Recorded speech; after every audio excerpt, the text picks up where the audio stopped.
Welcome to tonight's edition of The Lockdown. After coronavirus forced shutdown of the country's borders for more than 6 months, air travel has been open on 1st September. Many people are excited and have started arriving home. Businessmen have started trooping in as well. And it looks like life is gradually bouncing back slowly. Government has started screening and testing all air passengers as a measure to prevent importation of coronavirus cases. Now, this is some good news, but this news has a sour aftertaste. Paying $150 for testing is a great concern. There's even a growing protest and petition on the cost of COVID-19 testing here in Ghana. Almost 4,000 people have signed to the petition. Will government yield and listen to the growing protest? Well, Mr. Kwakwa, the Managing Director of Ghana Airports Company Limited, and Dr. Oke Boye, the Deputy Health Minister, are my guests tonight on The Lockdown. So start sending your questions in, and we will take you on a tour also of the Kotoka International Airport as well.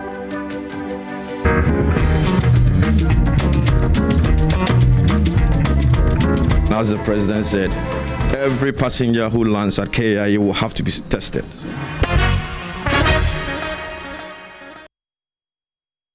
Guess you're ready for the long ride all the way to 9. But first, let's start with the COVID-19 update. As it stands now, our new cases are 64. That's where we stand, 64 cases as a country. Our total confirmed cases since we first recorded the case is 44,777. Our active cases now are at 801. Our recoveries and discharge are at 43,693. Our deaths are 283. That's our COVID-19 ranking as a country. Remember, the lockdown is live on the JoyNews channel. It's also on Facebook, on YouTube, myjoyonline.com. Our radio audience will join us on Joy 99.7 FM at 8 p.m., top of the hour 8 with a dozen affiliates. This is a good time to send in your questions. You're welcome once again. I am Emma Falco. Welcome back. This is The Lockdown, and tonight we are locking down the Managing Director of the Ghana Airports Company, Mr. Kwakwa, and also the Deputy Health Minister, Dr. Oke Boye. Good evening, gentlemen, and thank you so much for your company tonight. Good evening. Always a pleasure being. Dr. Oke Boye, where is your award? Where is your award? You know, as a politician, when anybody calls me and says, "I want to come to your office, I have something for you." By the nature of our job, we don't tell people, "I don't want to see you." So if you watch the picture, it was in my office. He came around, and why not? But after, I was supposed to be at these awards too, but the feeling wasn't right when he came. That's why I didn't, although he sent me emails, calls, I didn't present myself. So it's one of the hazards of the job, Even when I meet a guy on the street and say, "I want to come to your office," you can't say no. Yeah, so of course. So it's one of those things. So with all that you've heard, are you still keeping the? No, I mean, because I know the circumstances that I met him and I know the kind of work I do, I'm not really bothered. And it's good. Not that it's good. It's natural that I felt it. Because I had an experience with him, and I could tell that this was not straight. So when I got emails and calls and things, I told my assistant, "Look, I'm not interested in this." And then later I saw Zach's pictures and I saw all the trolling. And then I saw my picture, my roommate, Dr. Dowsey. He was like, "What is this?" I said, "My brother, you're worrying me." So I don't know. Maybe we have to try and see what's up with the gentleman and see how we can approach. Well, but Kwakwa, this is the very first time we're having you here on The Lockdown, and what a good time to have you at the airport. How busy have you been this week since Tuesday? Well, thank you, and I'm glad to be here to shed light on how the airport is doing. Well, the airport is working out to business gradually. When we started, we had 2 flights on the first day. We had KLM, and I believe it was Ethiopia, and that also came. In actual fact, we also had one small private jet that brought in, I think, 4 people. So in total, the first day, we got about 200 people. But the numbers have been increasing to today, that we are doing 641 people. British Airways just touched down And it was confirmed to me that the number on the flight was 238. Okay. And that's the last flight for the day. So during the additions, today we've done 641. So I should say that we are gradually creeping up the numbers of passengers arriving in the country. So it's just today, 641? Today alone, 641. So since Tuesday, have we started tabulating? Do we know? Well, it can easily be done, but I didn't do it. Okay. But like I said, the numbers have been creeping up because the number of flights have been going up. So if I come back or if I talk to you tomorrow, I can give you all the figures. Of course, I'm sure as we go along the line, we'll get to answer some of these questions that have come in. But it's been quite busy, hasn't it? Quite busy because of the new protocols in place for the need for every arriving passenger to be tested for the virus. So it's a new thing, and that process alone revolves around a few steps in the processes. So it's been quite busy. Okay. It's been quite busy. We'll get into the details. Like I said, I've been to the airport myself earlier today. So I would walk us all through the process as I've seen it in terms of when you arrive all the way to when you depart the airport. We'll get to it shortly. But Dr. Oke Boye, it appears that we are focusing on the airport. Yeah. Are we losing sight of the entire management of our COVID situation? I know that we're doing well. In terms of our active cases, now 801. But is complacency setting in for us? Well, thank you very much, and very good evening to all your viewers. As at 3rd of September 2020, our active case count is actually 785. Okay, it's gone down further. So the last figure we had was on the website. 801, yes. Now it's 785. This is the latest one. Maybe it's just about to be uploaded. I don't know. Yeah. So it's an encouraging, like I always say, picture. When you look at the last time I checked, India was recording close to 70,000 deaths a day, one of the highest in the whole world. And here we are with an active count of 785. And I am very optimistic that looking at the way things are going, we'll continue to go on the downward trend. But I always add the caution. You know, I came with my mask, and I've sanitized about 3 times already whilst here. When you're on the path that is producing results, the smartest thing to do is to continue on the same path. So we encourage people not to be tired of the protocols. That's what we have now. We have won. In fact, we are doing well, not with any special drug, but with the protocols. So if the protocols is making you go on this path, it is in our interest to continue. And I encourage people to continue to wear the mask. It's cheaper, always cheaper, like prevention is, to get a mask. But the cost of going through morbidity, that's sickness, and other consequences is too grave to consider. So far, so good. Okay, so since we are at the airport, because the topic for tonight is assessing the reopening of our airport, and you know the bigger issue for those who are coming, a number of them will be joining us via Zoom. I'm sure you've seen a petition, that's an online petition that people are signing for Ghana to reduce the cost of our testing. The $150 people have said for an antigen test is way too high. We've been trying to defend that. But have you taken a decision on this amount that we are trying? You know what? We've gone through a lot as a country with COVID. This is a virus that has still succeeded in keeping schools closed, schools at kindergarten level. This is a virus that made us go through a logistical operation of supplying millions of masks to students across Ghana just for them to be safe in schools. This is a virus that made us stay in our rooms for 3 weeks. This is a virus that had crashed some beach businesses. It's a virus that debilitated hotels. This virus cost so much that we should never forget the fact that it came from outside. It's not an endemic virus. It's not like malaria. It was imported.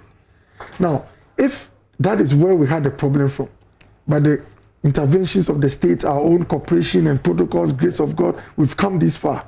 And we are trying to find a technology that will pick each virus and prevent us from going back to this situation. Anybody who says that it cost $150 is more expensive than the things we've gone through, maybe was not here with us in this country. And let me just give you one simple, how do you call it, scenario. When you have a cost, the best way to tell from ground zero whether it's a fair price or not is to take it out and look at what you were dealing with in terms of your arrangement. What we're dealing with as a country. To make sure that nobody brings the virus to Ghanaians and to protect Ghanaians, we're doing 14-day mandatory quarantine. Every passenger who came into Ghana before we started testing paid 2 weeks of hotel bills in advance. But before it was free. You see, exactly. So the state paid for those we quarantined mandatorily.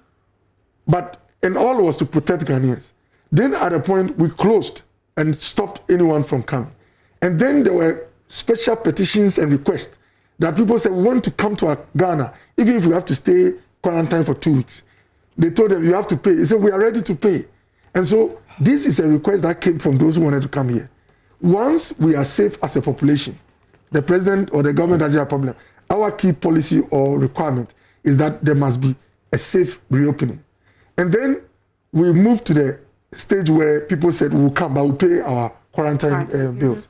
And then, like I said, even if you pay $50 a night or even $40, you're talking about, if you multiply 28, minimum $500, the cheapest for hotels for 2 weeks. Lunch hasn't come, supper hasn't come.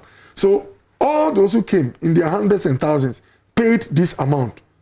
And they had to watch TV, I put it that way, idle in the hotel for 2 weeks, just for us to know that you don't come up with the virus. And then you have an arrangement that makes sure that we are able to pick the virus if the fellow has it.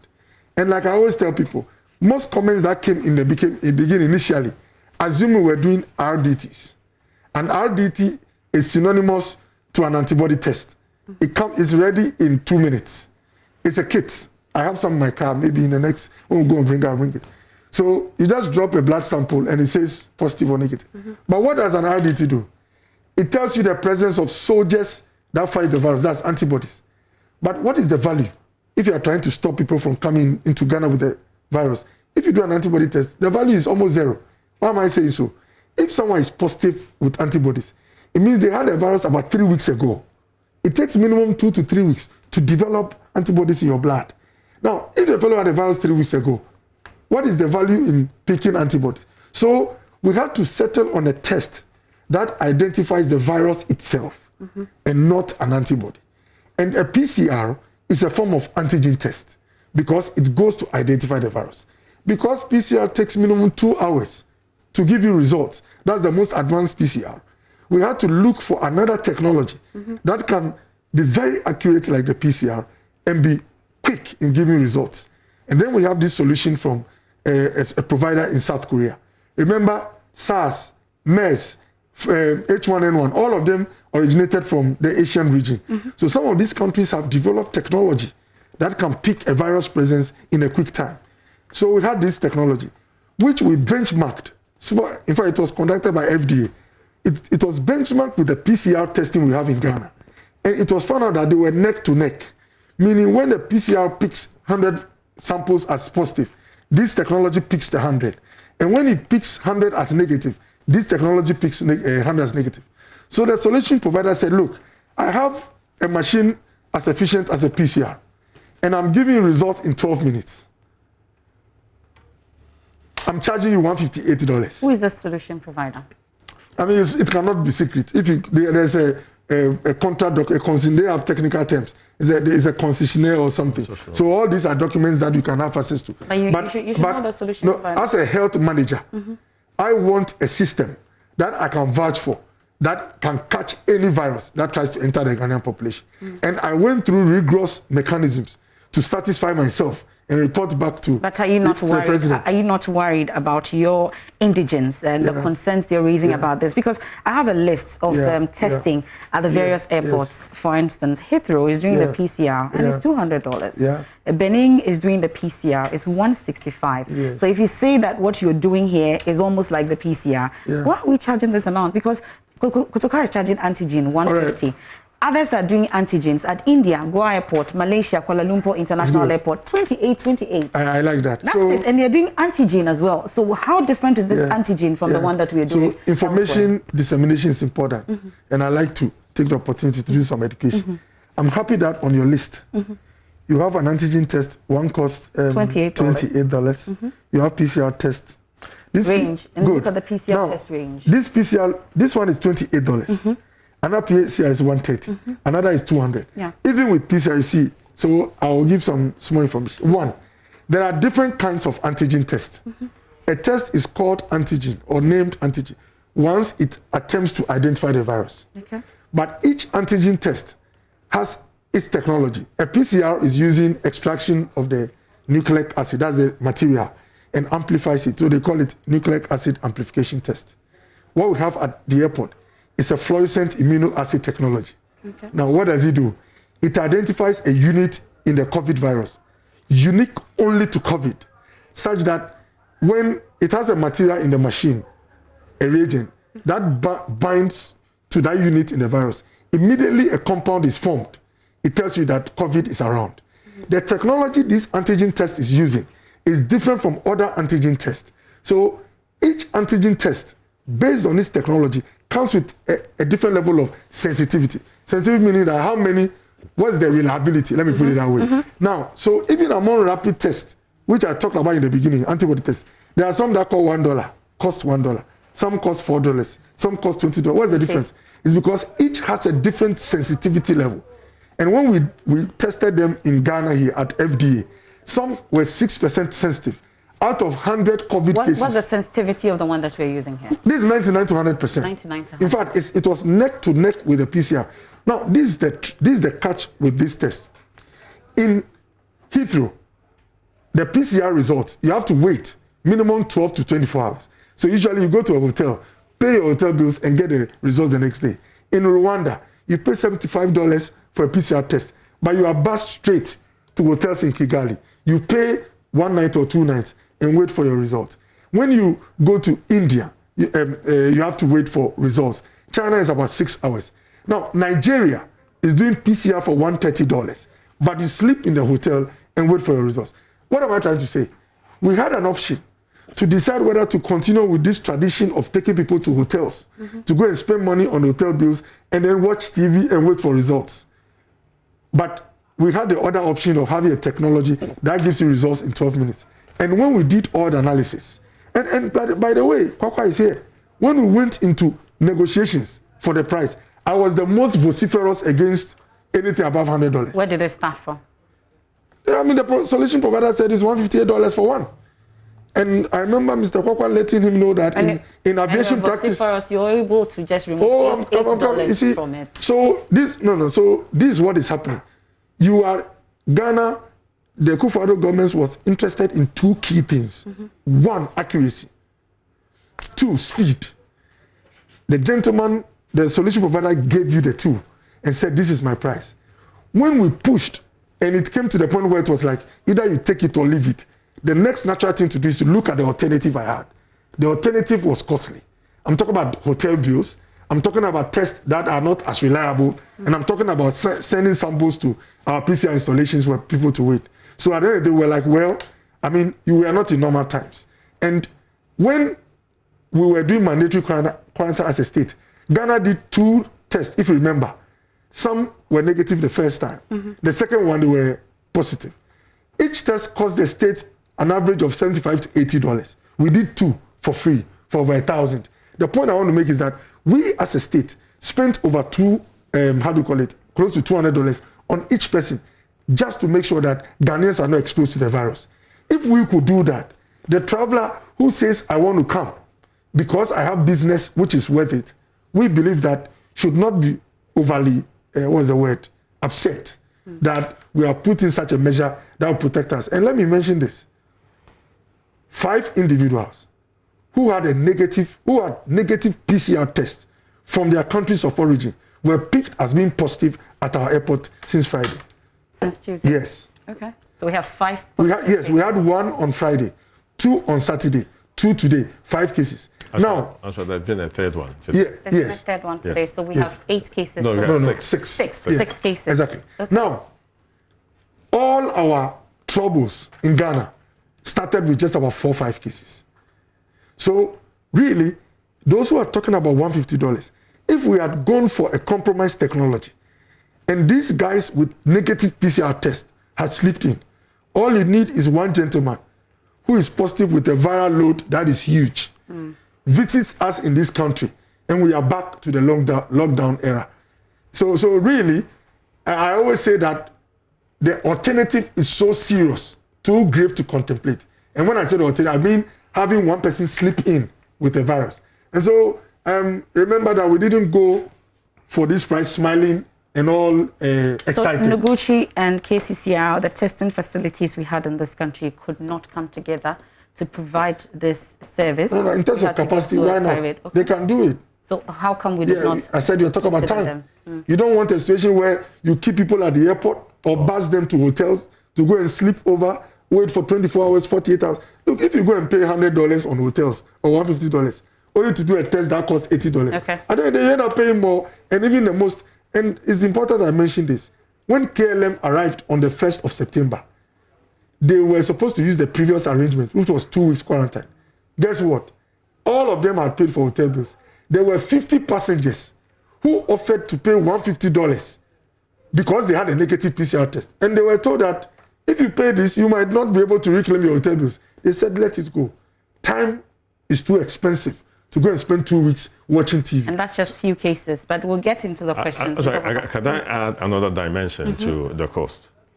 You see, the Ghana Airport Company is mandated to help drive the economic activity of the nation. So in a short, to be sustained on that matter, we are supposed to be a driver of economic activity. How so? People have to come to Ghana. Either they are coming to visit their relatives, they are coming to have some business arrangement and so forth, have meetings and so forth. And as you know, Ghana has been chosen at the center of the African Continental Free Trade Center. So if you cannot give people the convenience of having to come into Ghana and conveniently partaking in conferences or having meetings and so forth, then what are we doing? So at the very onset, we set out to define what would allow us to continue to drive the economic activities in the nation. And therefore, we are looking for a solution like what we've done. We defined it, and we were looking for opportunities to realize that goal. In all of this, the customer or the passenger was at the center. He was supposed to benefit because, can you imagine someone wanting to come to Ghana for a 5-day conference, and the person has to come in and spend even 2 days at the hotel, let alone 14 days at the hotel. So what we set out to do has not been done anywhere in the world. This is truly a first mover advantage that we have achieved. Terry Hotel, and I said this to a doctor, it is easy for people to complain, but the customer is going to be right at the end of the day. The value that we have created is going to be spoken about with time. Maybe people don't see the value today, but I'm telling you that with time, people come together to acknowledge that the processes and the 9 facilities that we have put up at the airport is worthwhile, even the $150 that we are charging people. I'm the managing director, and I can tell you that various people have sent me messages from CEOs to, let's say, company secretaries, those who manage to come together now, and they are quite happy.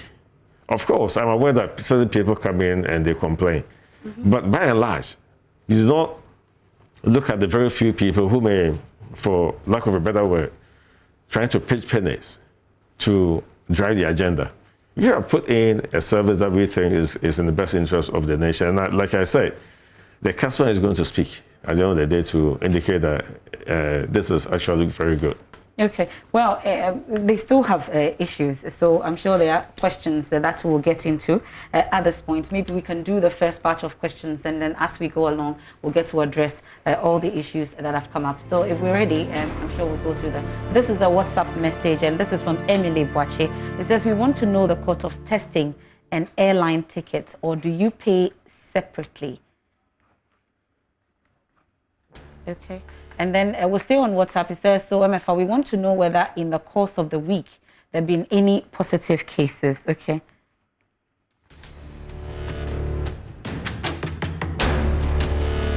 Then on Facebook, Bella Kosi says, one scientist at Noguchi said the high cost of testing is as a result of other administrative costs and not the actual testing. Is this true?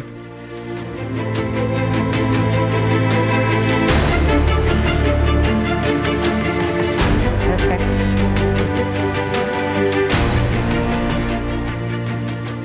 So that's the first batch of questions. I'm sure, Mr. Kokwa, you take the issue about whether the fee, it includes testing, your tickets, does it include testing and all? What does it entail? No, MFA, the test cost is paid by each passenger upon arrival. It is not embedded in the cost of ticket. But earlier we were told that you would have to pay before you board. We are making arrangements to get people to pay before they arrive. Okay. For two major reasons. The first reason is to make it convenient for passengers when they arrive at the airport, because they wouldn't have to go through a laborious process of getting the payment done. Okay. So that all they will have to do is to just go and show their proof of payment and then go through and take the sample and get their test done for them. The second point is also to make sure that we don't get, I would say, recalcitrant passengers who show up and say we will not pay. Yeah. There have been a few cases. there have been a few cases. They have been quite unfortunate. That's why I was talking about pension pennies, because a mother with two kids did something at the airport that I thought was so unfortunate. I was so sad when I was told. She showed up and said she didn't have money to pay. So she stayed at the airport because we could not allow her to go. No one can be allowed to exit the airport because we don't know the person's status. So you have to be tested. Yeah. So that we But can. you have a negative PCR test. No, the lady will not. Okay. Exactly. So what I'm saying is that when somebody protests, then we have to bring in the security agencies to take care, because we don't have the mandate to arrest or to detain anyone. So the second reason, like I said, is to make sure that we do not get those issues. If you don't want to come to Ghana, stay where you are. But if you want to come, these are the measures that we have put in place. MFI, you know what? I think just a second to what he said. We are a sovereign country. When COVID came around, we didn't have the US or France coming to tell us that, chill, I'm coming to solve and handle COVID for you. We had to find a way of supporting our citizens with social cover and all that. We had to find a way of paying for medical bills for our citizens. We set our own rules. That in order to protect Ghanaians, we want you to come, but you must come safe. But so, if you're giving free water, free electricity, there are also Ghanaians coming in. And if they want you to subsidize, we are mixing it. Do that as well. We are mixing it.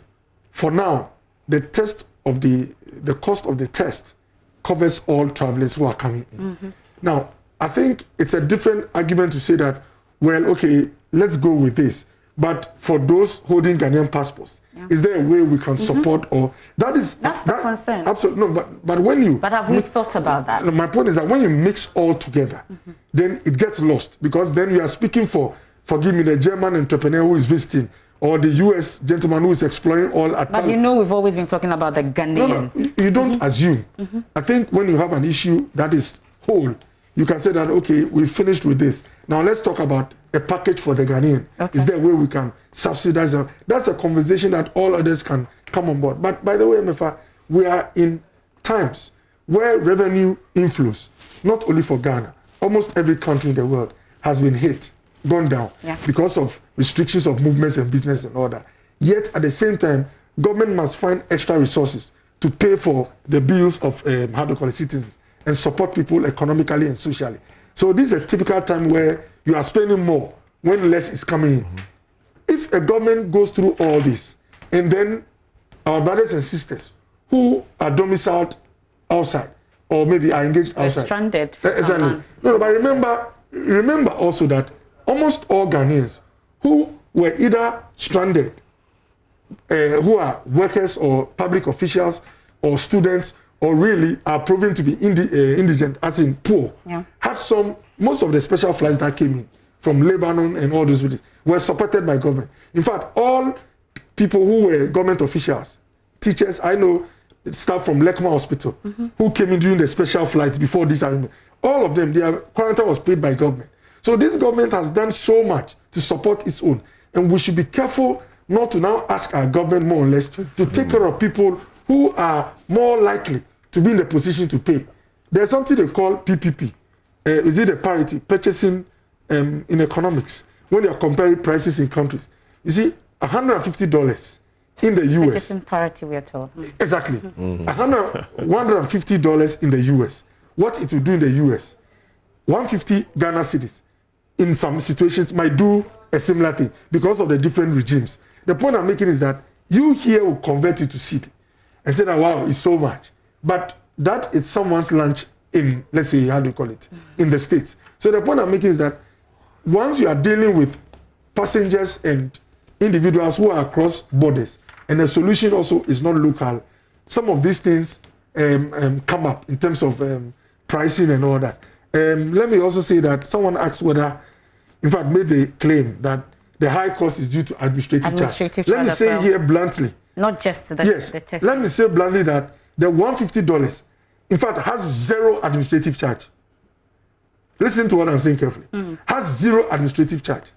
That was the baseline from the solutions provider. And actually said that even if $1 is charged by the airport, they were going to put it on a 150. It took a lot of engagements to say that let's stay at the 150 and continue to engage the solutions provider so that at least with all the work that our airport, port, port health, aviation, civil aviation, with all that they are doing, at least some $10 is taken off their base and given to 3 different entities: civil aviation, port health, and Ghana Airport Company Limited. $10. That's the negotiation. Is that not administrative? No, but my point is that the solution provider charged $150 for the test and asked us to put any administrative cost on the 150. But when we sat around the table at the highest level, what we agreed was that we could not afford an extra $1 on that 150. And that the $10, which we thought was very basic for all the entities involved, administrative charge, civil aviation, Ghana Airport Company Limited, and Port Health, we should negotiate with the provisions solution provider so that in 150 he can take out 10 and compensate all these 3 entities. And that is what we are working with. When you test outside the airport, how much is it? You mean a PCR test? I know some places take about $85 if you go private. But remember, all the 447,000 tests we've done in this country were absorbed by government. So most people have done PCR tests. I have done about 2 tests, but I didn't pay a dime. I'm not sure, or some people have also paid. That's what I'm saying, that yes, I mentioned about $85 at some private places I know. And these are people who do the test for various reasons. Some do it because just as others are coming here with a negative PCR, there are people who must travel out of Ghana and need a negative test. There are companies that also ask their workers who flew in through special arrangements to go in for a PCR test. So there are people who have done private PCR testing, and it costs an average of $85. By the way, like I said, you need a minimum of 2 to 6 hours in an expedited testing regime. When I say expedited, more or less VVIP or protocol. But in a normal one, 24 to 48 hours. And that's what is happening in Rwanda, it's happening in China, it's happening in the US and many countries. Okay, so these amounts, for instance, that is going to the port health authorities and then the Ghana Airport Company, some have said, why can't we waive that to make our price competitive? Yeah, so from the word go, I said that what they actually proposed was either waived or, I would say, cancelled. They wanted to add $10 to the 150 the solutions provider act. When we sat at the highest level, and when I say the highest level, I mean the very highest level. In fact, with the head of state himself questioning why we are at $150. What he agreed with us is that go and sit with the solutions provider, if anything at all, in his basic $150, he must be able to provide something for those who are working with him. And by the way, if you have 150 as the basic, we have the request of this airport as aviation imported thrown away more or less. And they've been asked to go and sit down with this solutions provider who is working with them at the airport for him to understand that they are more or less partners. So he must compensate them. And he decides to say, okay, I'll let go of $10 so that I take $140. And then you come and say, even your $10, now waive it. It is a classical situation of not only going to the bone, really crashing the bone. And it might send a sign. No, it's important. Look, these port health individuals, they were only checking temperature and looking at the questionnaire. Now, they have to look at, compare, test, check data, do extra work. You cannot have a situation where a solutions provider comes, charges his basic, takes it away, and there is really zero compensation for those that he's working with. And so I think it was a fair bargain that we sat him down, made him appreciate the fact that he has to find a way of compensating those he's working with at the airport. So this bargain, in hindsight, for instance, do you think that government bargained with the ordinary Ghanaian in mind? Really, I was at the bargaining table. Like I said, I told the solutions provider. You think about the ordinary? Yeah, I'm coming. I mean, I think the most vociferous person, the most stringent negotiator at the table was myself. Anyone there will tell you. Minister for Aviation will tell you. And Mr. Kwakwa will tell you. Nsasa will tell you. But this is what happened. Then the solutions provider threw it in our face. I have given you the accuracy of a PCR. You've mentioned that. Exactly. But this accuracy issue that you talk about, if that is what we're using, the provider mentions that it is 87.5% in terms of sensitivity. Yeah. Okay? But I hear you and other government officials putting it at up to 100%. Yeah, How is that? Because the manufacturer is saying 87.5%, and you are saying something. I mean, it's not too complicated at all.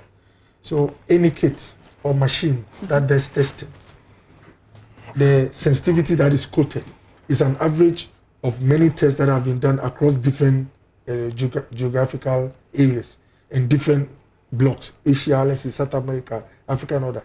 When you get a kit which mentions that sensitivity is, let's say, 90%, you have to benchmark, test in your own locality.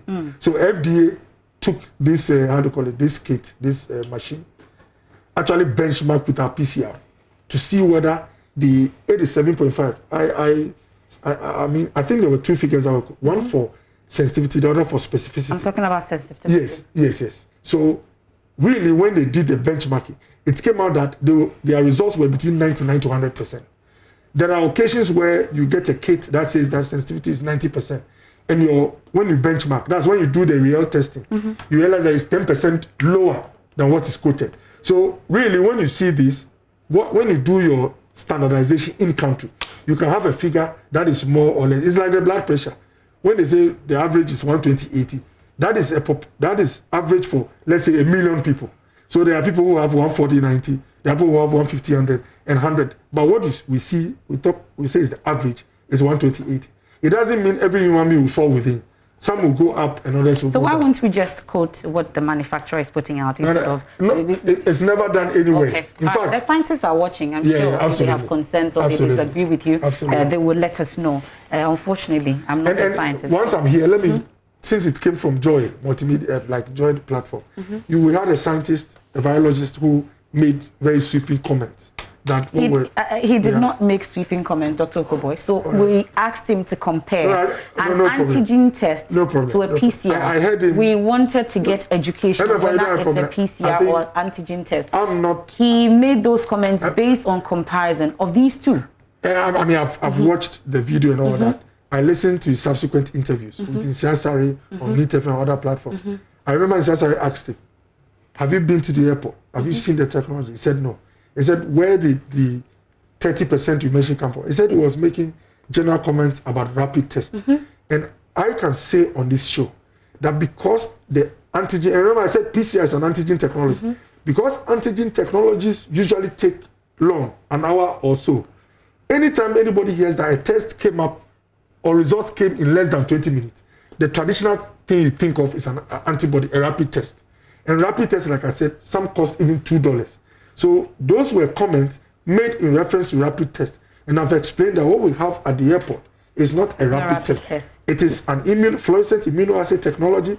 It is a full laboratory, just that results come in very real time. Okay, so it takes us to the rapid test kits that were developed by KNUST. We'll come to that. I wanted to add a bit of information to the negotiations that led to the final figure of 150. Exactly. Two main points. The first one is that the original quotation from the service provider was started from 158.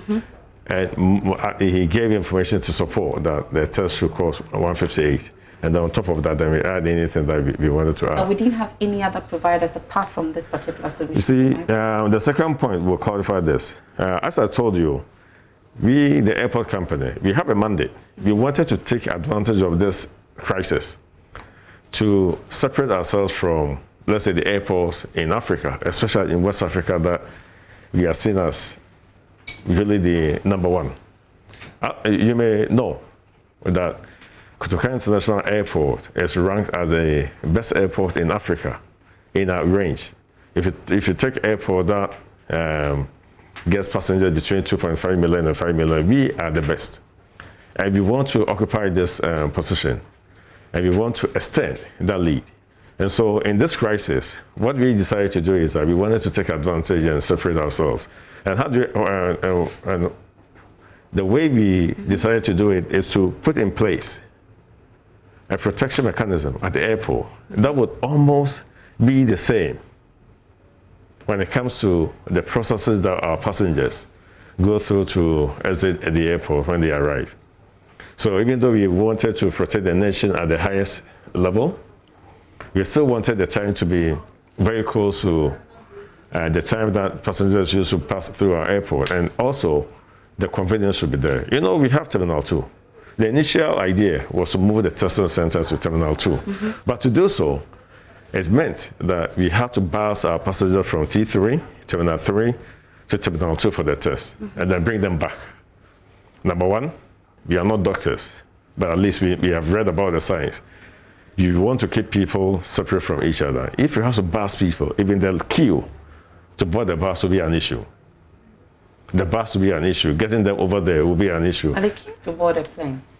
No, but if you can limit the burden or the queue of people to once, instead of twice or thrice, the fewer the number of times people have to queue,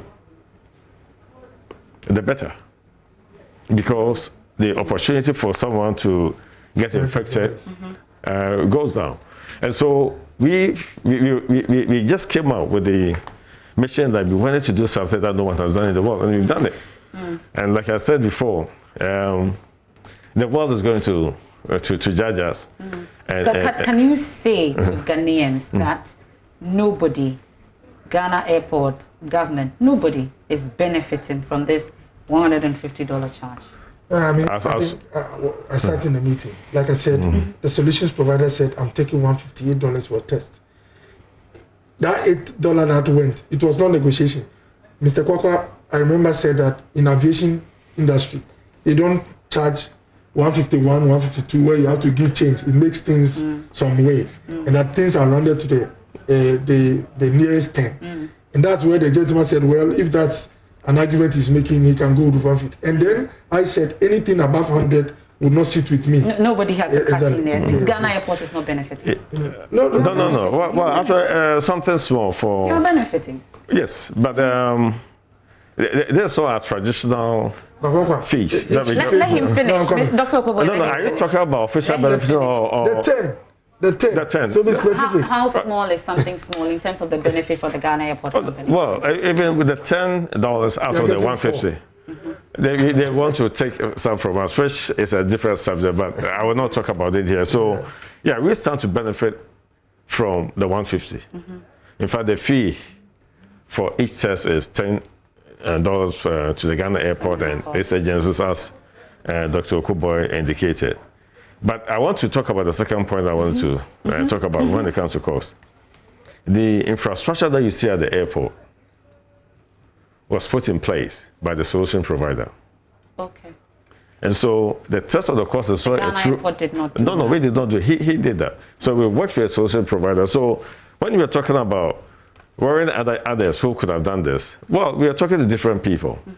But when they came on board, we had certain broad objectives.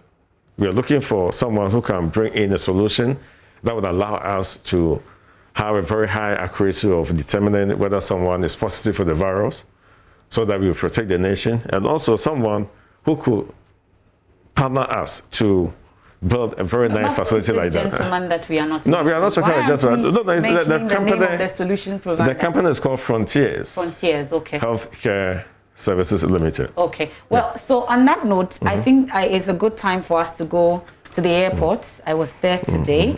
We'll take a quick tour and then see the measures or the systems in place as we have it.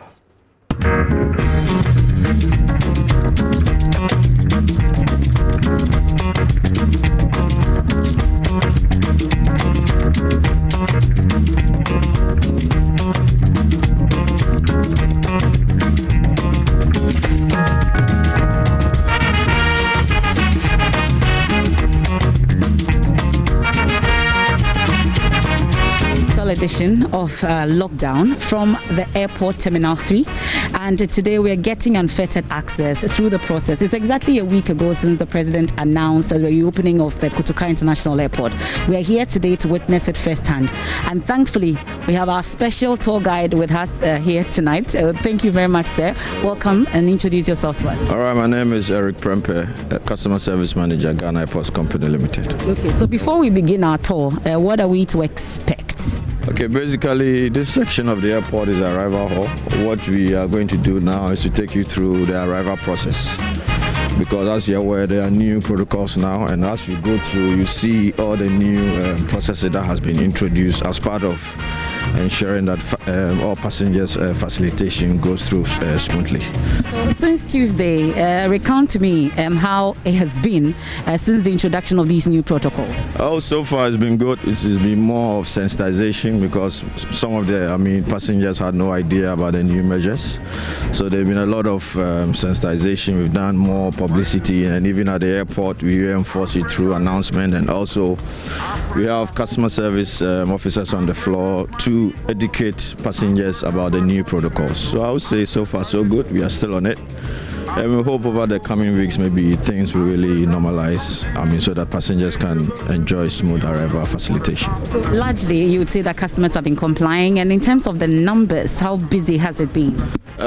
We started slowly, because as you're aware, there are a few airlines that started putting in their slots.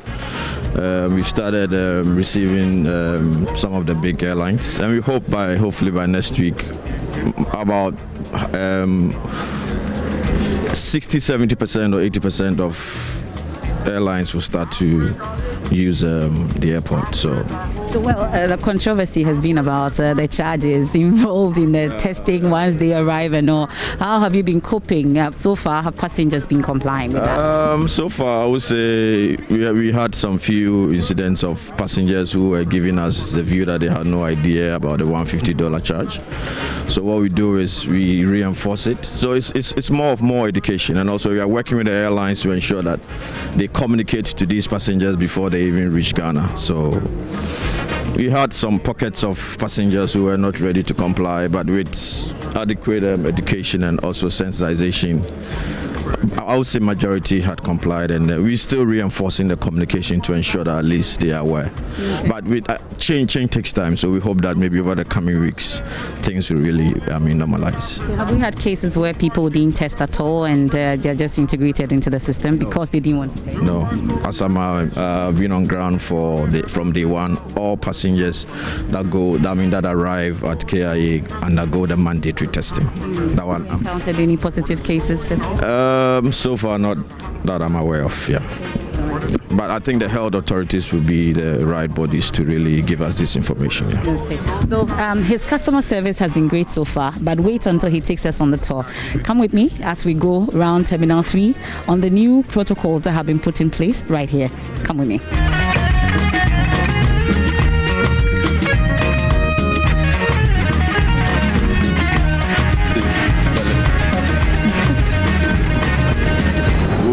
Side, because we have two two sides of the upper arrival.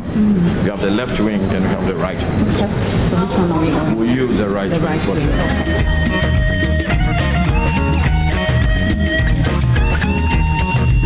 All right. Here are the upper arrival level where passengers disembark as soon as they get to KIA. So on this wing we have 3 aero bridges. We have C4, C3 and C2. So let's use this boarding bridge as the first point of the arrival formality. So obviously once the passengers get through the bridge, we board them in barges. So let's say we can do it in barges of, let's say, 20. So before they reach here, there's a customer service person here who will announce to all the passengers on the bridge to ensure that they have all their nose masks on. We have sanitizing stations at the bridge, just at the exit of the bridge, so that passengers will use it to sanitize their hands before they get to the terminal. And also, as you can see, we have social distancing markings on the wall, so that at least we announce to all passengers to observe the 1 meter social distancing. So we board them in barges. So if, let's say, passengers are supposed to disembark on this concourse, as part of the new protocol, all arriving passengers on this level will turn on the left, because they'll have to proceed to the end, to the extreme end, and that is where the bank facility is set up, so that at least they will make payment, and after payment they will proceed to have the COVID test. We're told that they're supposed to pay as part of before they embark from wherever they are coming from. That's not, is it just for those who do not do it, or now you're just taking it from here? As part of the protocol, before you fly to Accra, it's mandatory that you have a negative PCR COVID status. So because without that, the airline will not even board you. And as the president said, every passenger who lands at KIA will have to be tested. So you need PCR negative certificate to board, and once you arrive, you undergo the mandatory test, which you have to pay and take before you continue the arrival formality. Okay. So once they disembark, they do them in batches of 20, then where they take the left, then where do we go? All right, so we proceed. They walk to the far end. We have desks here for passengers who are not able to complete their migration forms, so that at least they can use the desks to also fill their forms. So all arriving passengers on this concourse will walk straight to the far end, to the extreme end. And also, as part of the protocols, passengers are advised or encouraged to fill the health declaration form online, because previously they were given to them on board, but now Port Health, Ghana Health Service, they've come up with a new portal. It's online, so that we encourage them to fill this online before they get to KIA. But at the far end, we have tablets. We have about 10 tablets with internet ready, so that at least in case they weren't able to fill the form online, they can use those tablets to fill before they make payment at the bank. Okay, so that form is just for the medical records. Yes. And then what else? It captures your passport details, your seat number, because the reason why they need it is in case maybe a passenger tests positive, then they can use your seat number to do the contact tracing.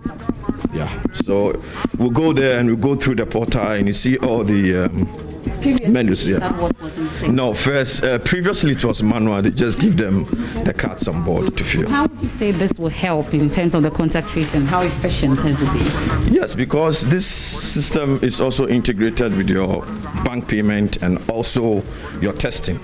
So they'll give you codes so that at least it's integrated. So it makes it easier if, let's say, you are tested negative, that makes it visible to even track you. So, and it captures all the necessary details, your passport number, everything, the biodata of the customer. Before you get to Port Health to get your result, they use that same system to even check whether if your results are in. Okay. Yeah. So we didn't mention that we're still giving the masks, because we're told that once they disembark, they're giving new masks in spite of them wearing one. Yeah. Okay, so that's still important. Yeah, sure, sure. So we've arrived. So all arriving passengers will proceed to the far end. What is happening? What is going on? All these tablets are internet ready, and if you can zoom in, you can fill it in English or French. So the passenger, yes, after this, they sanitize the hand. That's why we've provided sanitizing stations on my way. Okay, so what is going on? What is happening? What is going on? So do we have people on hand to help anyone? Yes, anytime flight touches down, we have customer service officers and also some port health officials here to assist passengers to complete these forms and online. Okay. And also we have, because we have Wi-Fi at the terminal, if this place becomes too occupied, we encourage passengers to connect using their phones through our Wi-Fi, and we give them the website address to connect. And the address, about, I'll say 10. Okay. We have the same setup on the other side of the arrival hall. Right wing and the left wing. Yeah. So after I fill this form, then you submit, then you proceed. But after this, you need to sanitize your hands. Then after, we proceed to make payment at the bank. Okay, so at this point, I'll just sanitize and then we can move on to the next level then. All right. Okay. So as you can see, you have floor markings so that these passengers in the queue will observe the social distancing protocol. Okay, and then we're moving. From here, we proceed to the bank to make payments. So this is where we pay the famous $150. So you get tested. I don't have $150 just yet, and I didn't I didn't arrive from anywhere, so I don't get to pay at this point. How fast is the process? Because convenience is such a big issue for many. Yes, one of the things we've put in place is that there is this online portal that passengers can even pay online before they get in here. That makes the facilitation very, very quick. But they have about 8 or 9 teller units, and they ensure that at least passengers don't spend more than 5 minutes at the bank. Okay. Now there are some passengers, thankfully, but I don't know how receptive they will be, so we can tell if they can testify that the process has been very fast. But that's for another day where we'll get to interact with them. Yes. You can pay by Momo, you can pay by POS. Okay. And also you can pay by cash. And as you can see, we have some passengers there going through the process. They've just arrived and going through the process. So from here, then what happens once you pay? Proceed to the testing unit. I think we can go through, right? And these are the protocols that we enforce at the airport. How difficult is it? Oh, so far so good. I mean, majority of passengers are complying, yeah. And it's not only passengers alone, also stakeholders of the airport. It's mandatory that every user puts on his or her face mask on. So. All right, so that's the bank. So immediately you make payment. Then you proceed to the testing units or the testing center. So you have a receipt or something? They'll give you receipt and everything. We have 35 booths, 35 cubicles, and also 35 on the other end, making 70. And each cubicle has, let's use this. Each cubicle has a desk and a chair for the passenger to sit down comfortably. So before the passenger gets here, there will be customer service people here to allocate the passengers to empty booths. So we have 35 booths here and also 35 at the other side. Sample taking doesn't take more than a minute. So as soon as the sample is taken, then the passenger proceed to the port health side. Yeah. Wait for the result? No, I mean, once you get to the port health side, they want to go temperature screening, and by the time they get to the Ghana Health Service desk, their results are ready. And they should expect their results within 30 minutes. Yeah, 30 minutes. All right. So I'm sure we'll just move. So if we finish taking our sample, then they will continue walking to the other end, as you can see. No, we're hoping that will be done within 30 minutes. Within 30 minutes, you get your results. And also your results can even pop up on your phone because your email address and everything is captured as part of the formality. Because we filled the biometric forms and everything. So your status, once you check on your phone, you can get SMS on your status. Yes. So After taking the sample, you will not use this lane because this lane is for arriving passengers who are going to make payment at the extreme end. And this phase is for passengers who have already completed their sample. Okay. So it doesn't really matter where you're coming from. You're all paying the 150. Yes, sure. Africa, my continent too. Africa, Africa, This one is how they uniform ready to take the sample, and this is how they look like. I mean, passengers sit there, they have all their items ready, and sample taking shouldn't take more than a minute. Okay. going on? What is happening? What is That is one of their customer service people that ensure that passengers are allocated to empty booths. Okay. Do I get an allocation? I haven't paid 150. Okay. And also, once the samples are taken, at the back end, the medical people ensure that they move all the samples to the lab. And this is an enclosed lab. Only authorized personnel are allowed inside. So this is where they do all the checks. And by the time you get to the port health section, on the ground floor, low arrival, your results should be ready. Yes. Of the arrival hall, this is where passengers will undergo the temperature screening at the port health section. And by the time the passenger gets here, within 30 minutes, the passenger should get his or her results. So they go through the queue, the passengers will come and stand here, and now the port health temperature screening is automated now. Previously, it was a bit manual. They use handheld guns to check temperatures. But now it's more automated. The camera can scan about 10-15 passengers on the spot. What it does is, as part of the preventive measures, your temperature shouldn't be more than 38 degrees. So passengers will have to just go through, and they will pick only passengers whose temperature goes beyond 38 degrees. Yeah. What's that temperature now? I can see your temperature now, Jiva, is about 36.4. So you're safe. No, maybe once it's above 38, then they'll do some clinical assessment. Yeah. And passengers arriving must ensure that they've completed the health declaration card. The website address is https://ghs-hdf.org/hdf. Once they go online, they can fill it anywhere before they arrive, so that at least facilitation process becomes very smooth. Saprampe and your team, thank you so much for this brief but interesting tour of the Terminal 3 in terms of the safety protocols that have been put in place. But the audience still have questions. Once they bring up the questions, we'll bring them to you. And thank you so much. And keep up the good work. And stay safe. Stay safe.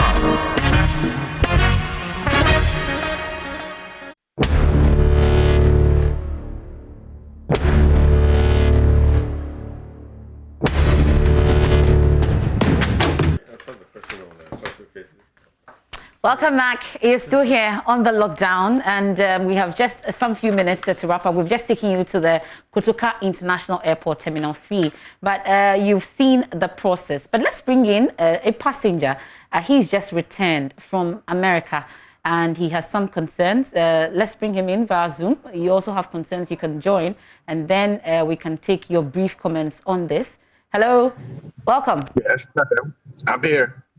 Well, thank you very much for joining us here on the lockdown. So you wanted to share with us your brief experience at the Kotoka International Airport. What exactly are your concerns? My concern is, one, the specific area that they gave us to be able to do everything is very, very small. It's not a lot of information.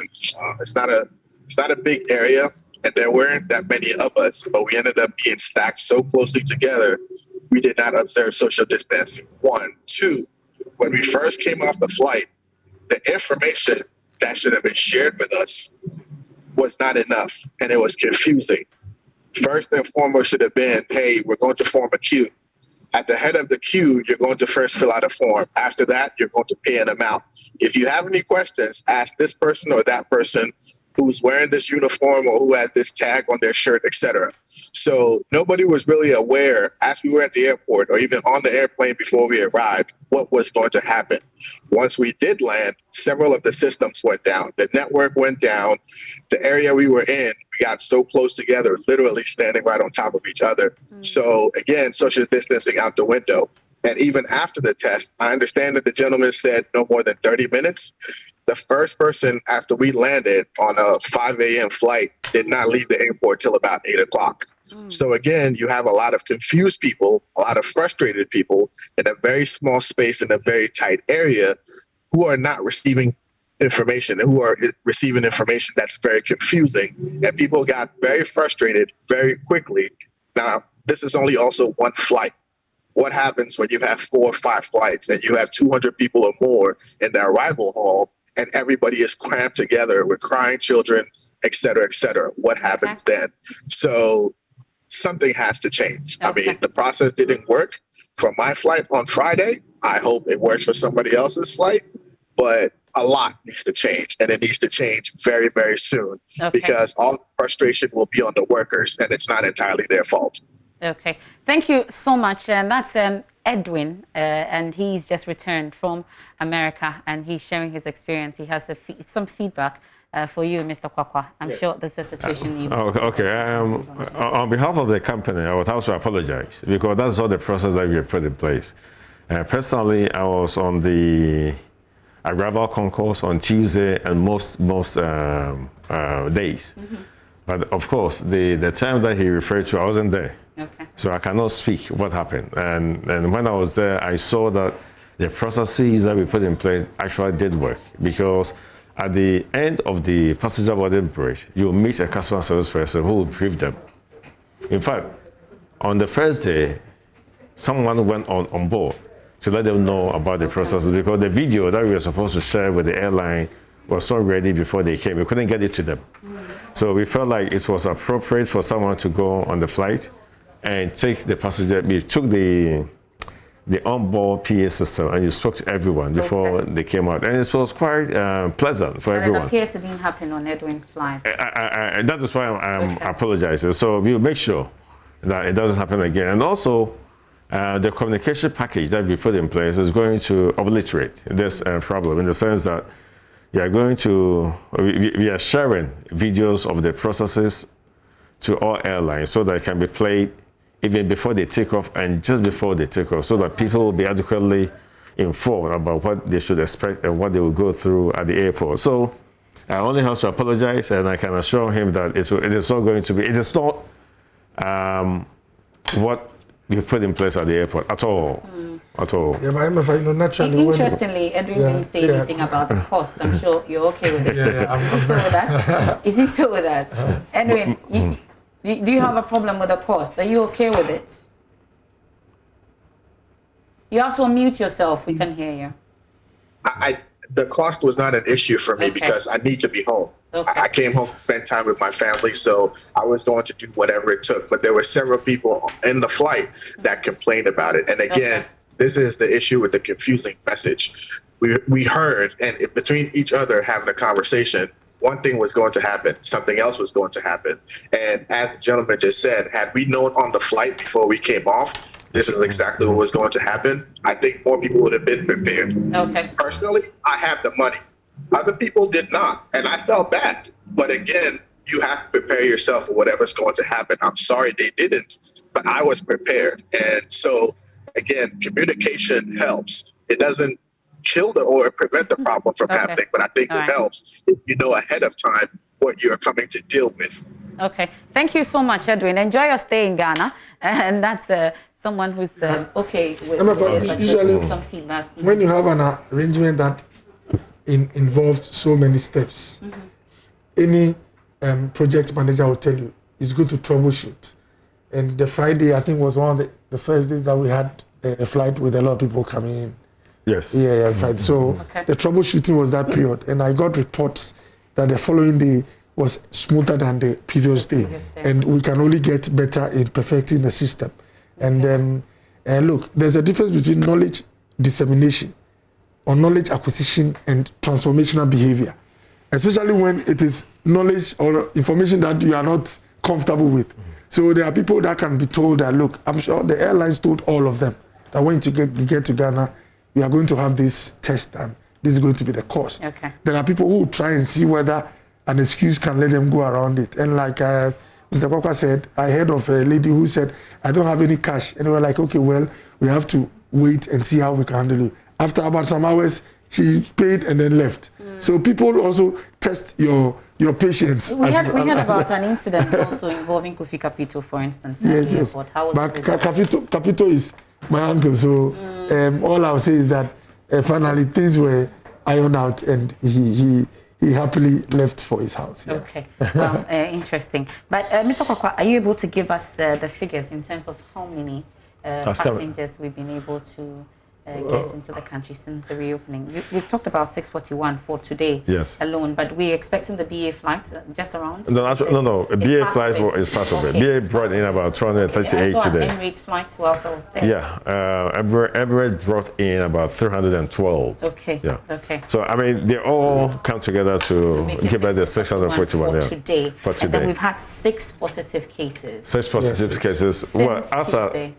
Since Tuesday, as at before the BA flight landed, so I have to go and check whether anyone tested positive on the BA flight. So when we get a positive case, usually the person is handled through immigration quietly to a holding center which you have at the airport, and then they will triage the person quickly to see the physical condition, and then sent to Ghana East, which is an isolation center, and the fellow is further assessed. If based on the comorbidities or absence of comorbidities, you can be handled at Tema East and observed for some time before being allowed to go into isolation. Devoid of stigmatization. Absolutely, no stigmatization. So let's squeeze in the last batch of questions at this point, then we can wrap up for tonight. If our questions are ready, shall we? So we'll stay on WhatsApp. And this one is from, okay, it doesn't have a name. It says, so Ghanaians in Ghana have been enjoying free things during this COVID era. We were locked up in other countries, and just when the borders were open, they slap us with high testing costs. Is it fair?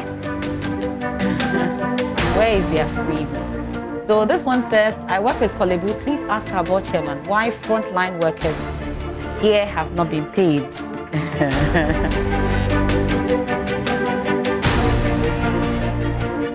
And NS Lamy says, what factors went into the $150 as testing fee when other African countries are charging far less? I guess I've been talking about that for some time. Okay. So, are you still the board chairman of Kolebu? I'm not a board chairman, but I think, frontline. Usually, so we had a definition for frontline. I mean, we all agreed with the stakeholders. We said that anyone who has been involved in the management of a confirmed case. So the management of the hospital is supposed to furnish out with those who have been confirmed to be part of the management, and then we can also go ahead and process it. So I usually am in regular contact with them. So I'll find out what is happening with their issues. Been paid at all? Oh, of course, my roommate is a COVID doctor in Code. He received his 50% basic for April the last time. I've not checked whether he's received the other month, but he called me to tell me that it's gotten it, yes. Okay. Is it not because he's your roommate? No. Okay. Okay, so they're asking about why. Yes, so really, 75, some countries charge $50, 75, some are doing antibody testing, rapid test. Yeah. Those who are doing antigen don't charge less than, the antigen you showed me in Djibouti, and some are state controlled. Okay. There are countries where they will say the state pays. But really, they are not testing everybody. They might end up doing for VVIPs, and we are making sure that every single person tests. And at the end of the day, like I said, you want a test that will not let anyone slip in with the virus. And we settled for a technology that is, we think is a fair price, looking at the alternatives. Okay. So, Mr. Kwakwa, whilst others are itching to come into the country, I am itching, for instance, to go out of the country. What am I supposed to do? Or it is dependent on where I'm going? Yes. So at departure, for instance, at the KIA, what is required of me? Well, apart from the basic generic screening for the COVID disease on the passenger, we don't require any outgoing or any departing passenger to have a COVID test done. Okay. It is all driven by the country that you are visiting. So we encourage all travelers to find out about what is required of the country that they are visiting so that they can get the appropriate requirements before they leave. Okay. If things will change, I do not know. But right now, that is the state of affairs. Okay, so for Ghana, if you're coming in, you need a negative PCR test before you get in. And when you get here, you have an antigen test as well at the airport. And that's the process that we've walked you through tonight here on the lockdown. But just before we go, Dr. Bernard Oke Boye, there have been issues about, first, I'll just take Mr. Kwakwa's final words on the general assessment in terms of, since we opened on the 1st of September, we have just a few minutes to go, then I'll come to Dr. Bernard Oke Boye. Your general assessment of what we've done so far. We, Ghana Airport, are quite happy that our hard work is bearing the fruits that we hope to bear. And the key one is to make it convenient for passengers to come into Ghana. Of course, Edwin had issues when he came, but I can tell you that that is not the norm. I have spent a lot of time in the terminal building from Tuesday. If you took notice, he indicated that his flight landed at 5 a.m. Chances are I was then leaving the airport at the time, so I couldn't be at the airport. But by and large, the processes that we worked very hard from everyone. You saw the customer service manager, taking you around. Because I couldn't be there, as you know, I was very tired. I had other meetings, other commitments, and so forth. So, by and large, when we consider the general feedback that we've gotten from our traveling public, the videos that people have made and going viral around the world, we are fairly happy. And I can also assure you that there are certain little things that we are yet to perfect when it comes to the communications bit. Of course, we had a new structure that was intelligently put together that tomorrow, if you decide to put down that structure, we can easily do so, clean the place up within 24 hours. And we see the concourse like it used to be. And so, in general, I'm happy, and I'm also happy that the mode of testing people has a very close to 100% accuracy to detect if someone is positive. And to me, that is a very good thing for Ghana, in the sense that we believe you put in a convenient, appropriate system that can protect the nation to the highest level. Okay. Well, my clock is ticking and the countdown is on. So, Dr. Oke Boye, just before we go, just for clarity, Noguchi is not the testing, is not leading this testing at the airport. Is that what it is? Well, when you say leading, I mean, as in the testing at the airport is not being done by Noguchi. Well, I mean, what I can say is that as a country, we have our own experts who have helped us to test the reliability of testing regimes. Okay.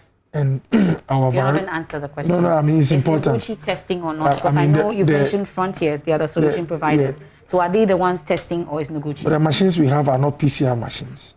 The technology over there is not a technology that Noguchi has. Just answer the question, Dr. Bernard Oke Boye. Noguchi has been part of the process of helping to validate the reliability, but they are not the ones testing. Okay. Thank you so much, gentlemen. I'm grateful for your time. Dr. Bernard Oke Boye, Deputy Health Minister. Mr. Yao Kwakwa is the Managing Director of the Ghana Airports Company. Have a good evening and a wonderful week as well. That's it for tonight's edition of The Lockdown. Another edition